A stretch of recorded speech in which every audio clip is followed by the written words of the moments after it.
Mga lods, meron akong ibabahagi sa inyo yung pagbukas at pag-check natin ng solar light 100 watts IP67 JD-8800L. Ang problem, complaint ng customer is mabilis maglobat. Saglit lang po sa gabi ay lobat kaagad. Nagta-charge naman dahil nandyan yung kanyang panel, nagta-charge naman sa araw. Pero pagdating sa gabi, dahil ito ay naka-automatic na rin at wala na pala itong remote, automatically pag sapit ng dilim, pag nawala na yung liwanag ng araw, automatic po itong nag-iilaw. At ito po ay ginagamit nila sa kanilang cage. Meron silang pala isdaan doon sa may ilo, kaya pinacheck sa atin at titingnan. So yung pagtanggal nito, meron itong gasket dito at meron siyang mga screw. Tinanggal ko na yung iba para hindi mahaba yung video natin. Ito lang po, tanggalin itong mga screw para matanggal itong kanyang lock. Okay, may dalawa dito, dalawa sa taas, bali 8 kasi dalawa dito at dalawa sa taas. So wala naman pangdikit. Ito lang po ay merong gasket na rubber.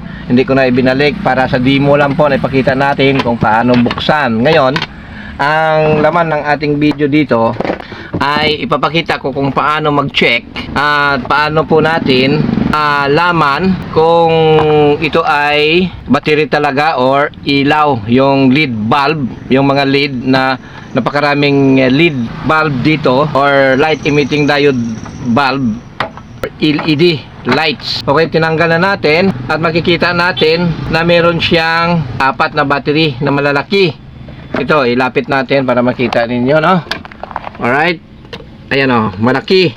Hindi po siya 18650 dahil ito naman ay malaki, 100 watts. Kaya kailangan yung malaking baterya. Ngayon, dito sa video natin ay ipapakita natin sa inyo kung paano ko i-check ang ating unit, kung battery nga ba or itong ilaw.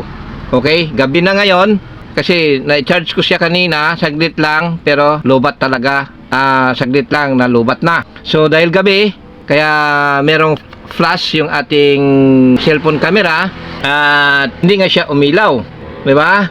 Kahit nakakarga ng buong araw, ay saglit pa rin yung pag-ilaw pagdating ng kawala ng liwanag ng araw. Ngayon, para makasiguro tayo bago i-order ang battery, isiguraduhin ko po na 100% accurate yung ating findings na battery yung sira. Ngayon, ilalagay natin dito yung ating tester. Lagay natin sa 10 volts kasi 6 volt lang naman yung kanyang solar panel.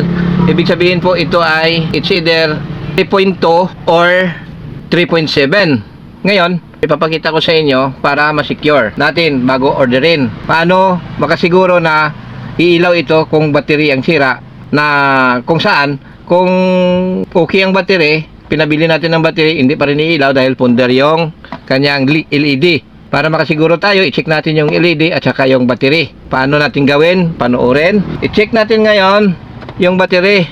Nasa 10 volts tayo. I-check natin ang baterya. Dito may negative at positive kasi ito yung wire ng battery. Ito siya, oh. Ito yung wire ng battery. Ito yung kulay itim, negative, at ito yung kulay pula. I-check natin ngayon gamit ay yung ating 10 volts DC range. Ayan, tingnan natin, wala, oh. Hindi gumalaw yung ang needle ng ating tester. Next is i-test natin yung current. Kung merong current, dalawang bagay ang mangyari sa aking tester: maputol yung fuse, or kung hindi maputol yung fuse ay pipitik po ng malakas at mabilis ang needle ng aking tester para malaman kung may current. Okay, ikalabit muna natin dahil hindi natin sure, dahil wala ng voltahe. I-check natin. Ayan, so wala, hindi, kahit ikalabit natin, kahit steady, walang current na makikita dito. Ibig sabihin, hindi natatanggap ng charge itong ating battery. Yan. At saka kung makikita dito, yan, oh, parang may sunog. Ayan. At nabalata na po yung parang meron siyang piyesa dito, parang BMS yata na nasunog, oh. Ayan, oh. So ang sabi ko sa customer na bibili sila ng battery na isang set na buo, hindi bibili ng individual na symbol ko pa bibili sila ng buo, ibig sabihin, ikakabit ko na lang yung wiring dito pagdating at yung sunog ay mapapalitan din. Okay? So, yan po. At kung makikita natin dito, ulitin ko ito, wala ng current. Ayan o, wala na. So, sira na ang battery or baka dito sa nasunog na BMS. Okay. Ngayon, paano natin malaman na kung bibili ng battery ay buo yung ating ilaw?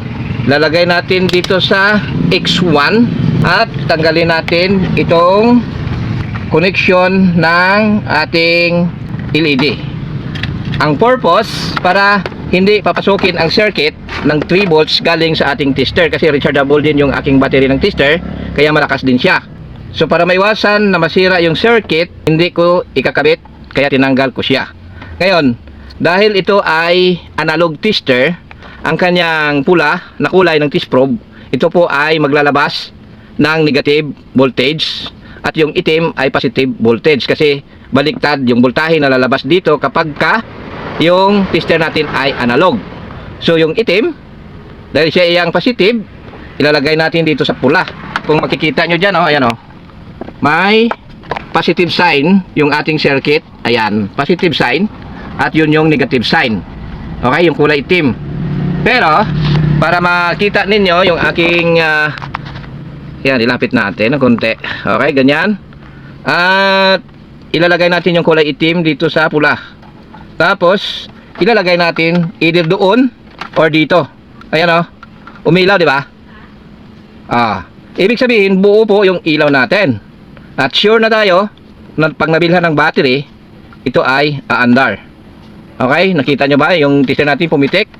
Ibig sabihin po, may nababasa siya dito mula sa board na ito na kinakabitan ng lead bulb. Kaya ayan umilaw siya. At buo yung pagkailaw. Ilagay natin, ipakita natin. May kamay kasi. So dito na lang para makita. Ayan Okay. Alright. So walang bingaw yung ating ilaw. Buo. So yan. At ang mangyari, dahil na siguro na natin na buo yung ilaw, sira yung battery, dahil may sunog naman yung BMS, ay pa-order din natin sila ng buo kasi wala naman tayong pampalit dito sa BMS. At saka malakas yung ating BMS dito, mga mababa lang yung amperahe, maliliit. So kailangan yung malakas, kaya kailangan yung battery na hanapin. So hanggang dito na lang muna yung video ko, para po na pinakita ko lang kung paano natin siguraduhin na iilaw uli ito kung mabilhan ng battery. At sinigurado ko lang po na yung kanyang LED panel board ay buo at yung lahat ng ilaw ay buo din.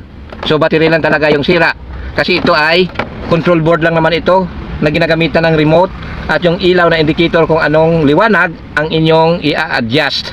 So may ilaw dito na nagpapalit-palit kung sakaling meron kang settings na gagamitin sa pinakamadilim at sa pinakamaliwanag.